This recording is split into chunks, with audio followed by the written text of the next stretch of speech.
आखिरकार भारत सरकार ने कतर के ऊपर एक्शंस लेने के सिलसिले को बहुत तेजी से शुरू कर दिया है और भारत में कतर की पड़ी हुई सभी पुरानी फाइलों को एक के बाद एक खोला जा रहा है। मजे की बात यह है कि कतर ने भारत को नीचा दिखाने के चक्कर में अपने कई पड़ोसी देश जैसे कि यूएई, सऊदी अरब और कुवैत को फंसा दिया है, जिसमें से यूएई और सऊदी वो देश है जिन्होंने ऑलरेडी कतर के ऊपर कई तरीके के सैंक्शंस लगा रखे हैं और सीधे शब्दों में कतर को यह बोला जा चुका है कि हम अपना एयरबेस या फिर अपनी कनेक्टिविटी आपको इस्तेमाल नहीं करने देंगे। लेकिन भारत को नीचा दिखाने के चक्कर में कतर ने जो चाल चली है, इसके चक्कर में कई और मुस्लिम देश फंस चुके हैं। यानी कि अब कतर की दुश्मनी और ज्यादा बढ़ने वाली है और दुश्मन का दुश्मन यानी कि हमारा दोस्त, यानी कि कतर की जिनके साथ में अब दोस्ती बिगड़ने वाली है, उनके रिश्ते भारत के साथ ऑलरेडी बहुत अच्छे हैं। पूरी डेवलपमेंट क्या है छोटे से वीडियो में समझते हैं। बस हमें सपोर्ट करने के लिए इस वीडियो को लाइक और चैनल को सब्सक्राइब जरूर कीजिएगा। दोस्तों, जैसा कि आप जानते होंगे कि भारत के पास दुनिया की तीसरी सबसे बड़ी एविएशन मार्केट है और कतर पिछले 3 से 4 सालों से यह प्रयास कर रहा था कि भारत के इस डोमेस्टिक मार्केट में किस तरीके से एंट्री ले ली जाए, जहां पर कतर एयरवेज ने कई बार ये कोशिश की लेकिन भारत की तरफ से इन्हें परमिशन नहीं मिली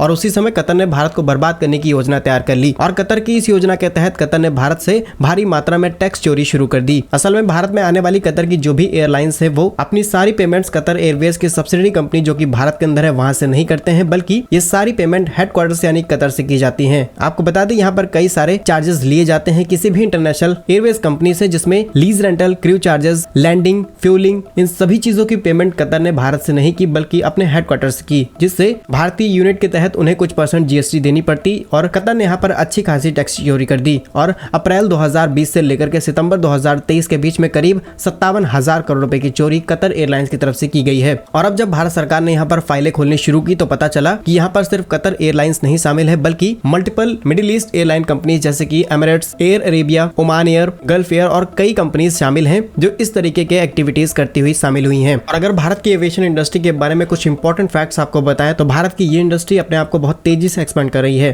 साल 2020 में भारत की ये इंडस्ट्री दुनिया की तीसरी सबसे बड़ी एविएशन मार्केट थी। 2023 में 9th सबसे बड़ी एविएशन मार्केट थी, जहां पर 90 operational airports, 1180 aircraft, 303 helicopter, 11 operation schedules airline और 133 नॉन शेड्यूल्स ऑपरेटर्स थे। और 2024 में भारत की ये इंडस्ट्री दुनिया की दूसरी या फिर तीसरी सबसे बड़ी इंडस्ट्री बनने वाली है और करीब 300 मिलियन पैसेंजर्स को हैंडल करेगी ये इंडस्ट्री। इसीलिए पास्ट ईयर्स में हमने देखा है कि दुनिया की कई बड़ी बड़ी एयरलाइन कंपनीज ने कोशिश की है कि भारत की इस इंडस्ट्री में किसी तरीके से एंट्री मिल जाए, लेकिन बाकी सभी देश एक हेल्दी कंपटीशन के जरिए भारत के अंदर यहाँ आना चाहते हैं। लेकिन कतर एक ऐसा देश है जिसने भारत से भारी मात्रा में चोरी की है। आपका कतर के इस कारनामे पर क्या कहना है कमेंट्स में जरूर बताइएगा। भारत कैसे ही यूजफुल इन्फॉर्मेटिव वीडियोस पाने के लिए हमारे YouTube चैनल को सब्सक्राइब जरूर कर लीजिए। मिलेंगे हम आपको एक नई और इंटरेस्टिंग वीडियो में, तब तक के लिए वंदे मातरम। भारत माता की जय।